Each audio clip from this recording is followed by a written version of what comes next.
दडगाव येथे इयत्ता 12वीच्या परीक्षेला सुरुवात. कॉपीमुक्त परीक्षेसाठी कडक उपाययोजना.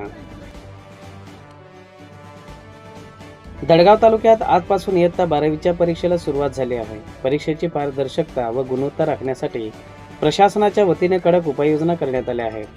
कॉपीमुक्त परीक्षा व्हावी यासाठी परीक्षा केंद्राच्या प्रवेशद्वारावर विद्यार्थ्यांची सखोल तपासणी करूनच त्यांना केंद्रात प्रवेश देण्यात आला. परीक्षा केंद्रावर शिस्तबद्ध वातावरण असून कोणतेही अनुचित प्रकार घडू नये यासाठी शिक्षक, पर्यवेक्षक व पोलीस प्रशासन सतर्क आहेत. विद्यार्थ्यांनीही नियमांचे पालन करत शांत व आत्मविश्वासाने परीक्षेला सामोरे जायल्याचे पाहायला मिळाले.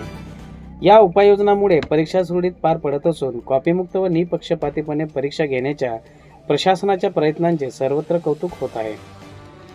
आदिवासी जनजागृती न्यूज नंदुरबार. नमस्कार.